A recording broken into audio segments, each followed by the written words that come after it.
Okay, this chapter is about how traits are expressed in different ways besides straight, dominant, and recessive. And if you look at this picture here, you see quite a variation.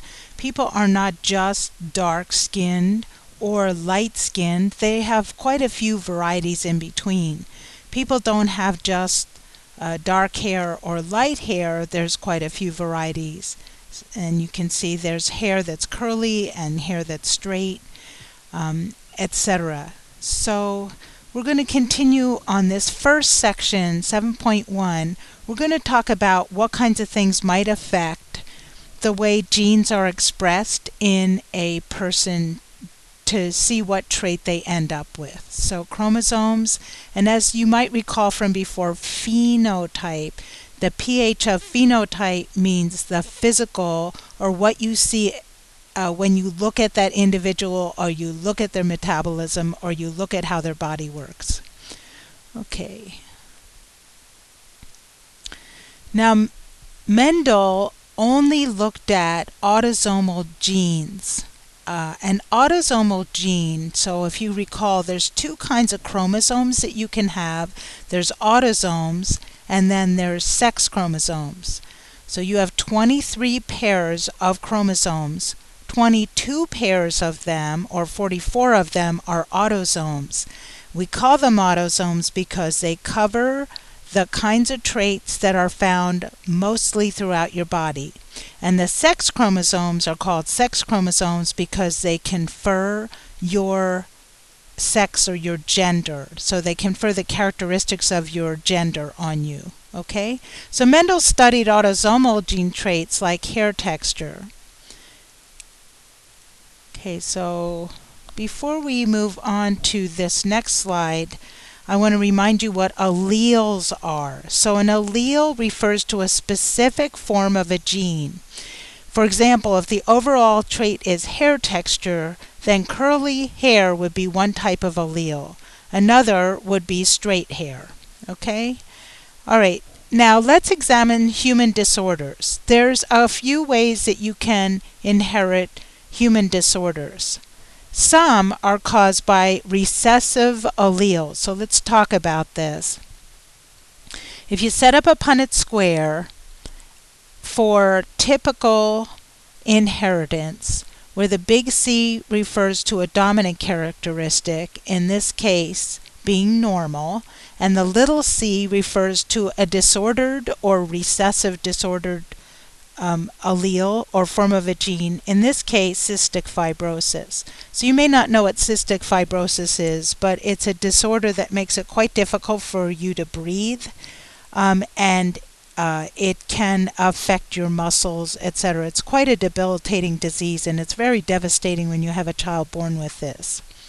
Now if you look at the normal Punnett square inheritance, you can see that if you had two parents that were heterozygous, so they had a normal allele which enabled their body to be normal because it's dominant, and a recessive allele which does not affect them particularly. And if both parents had that situation of being heterozygous with a normal or a dominant normal and a recessive cystic fibrosis gene, you can see their chances of having a normal child are 75%, and 25% of their children may have cystic fibrosis. That means every time they have a child, they have a 1/4 chance of having a child with cystic fibrosis, and also every time they have a child, they have 3/4 of a chance of having one that appears to be normal. Okay, with recessive disorders, just like a recessive trait, it takes two recessive genes in order to inherit that recessive disorder. When you have a situation that's heterozygous, like either of the parents, and if you look at the boxes in the upper right here and the lower left here, two of these offspring also are heterozygous, we call these people carriers.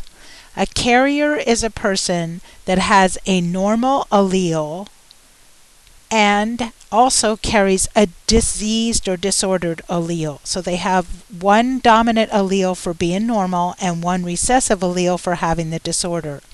If you are a carrier and you mate or marry somebody who is a carrier, you can see from the Punnett square you will have a certain percentage of chance of having a child who will actually be affected.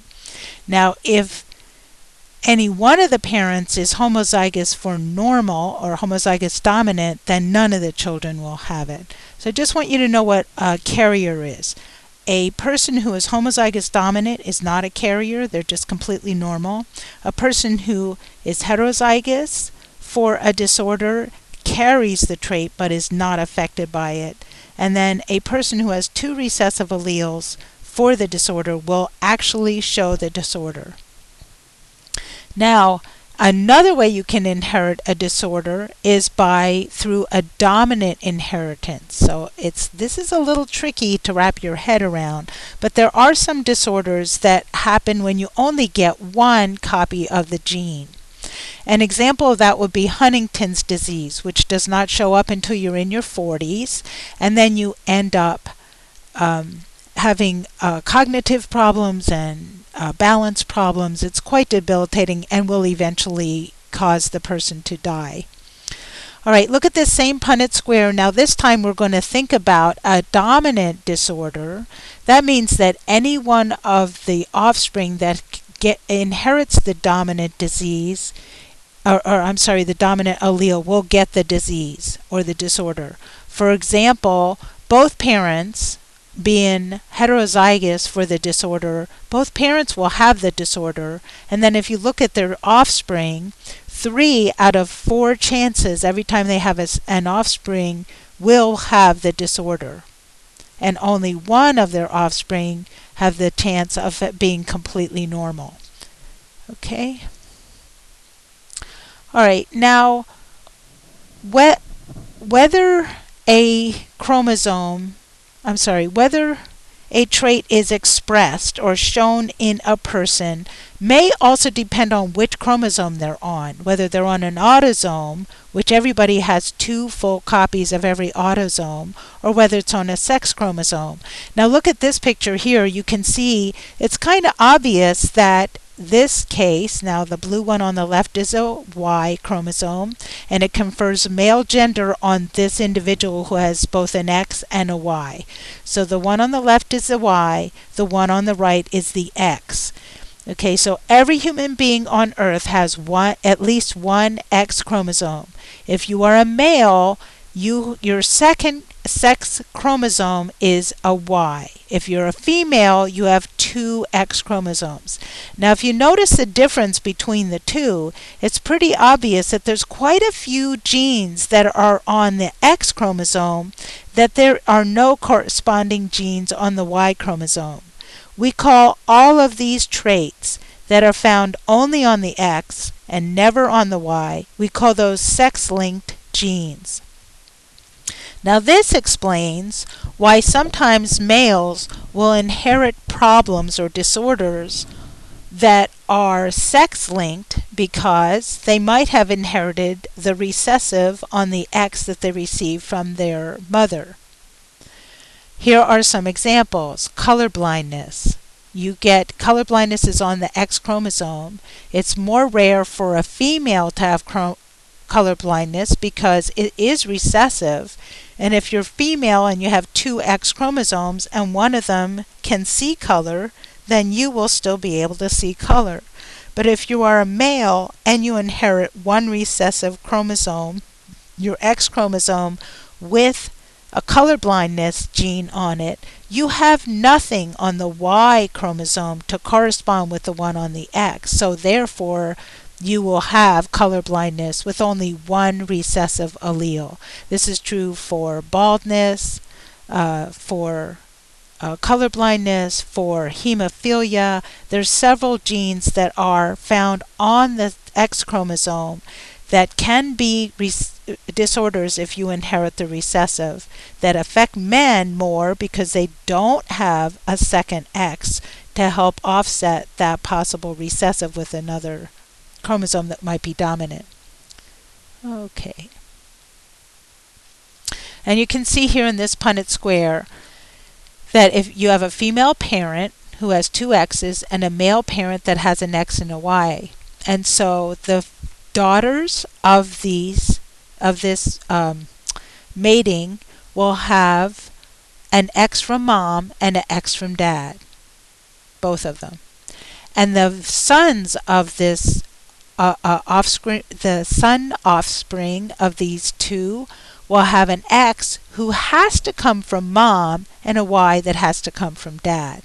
So we say that it's the male who determines the sex or the gender of the child. That's because in the gametes during meiosis, a specific sperm may have an X in there or it may have a Y, and it depends on which sperm fertilizes the egg whether you end up with a female or with a male. Okay. Now here's an interesting situation.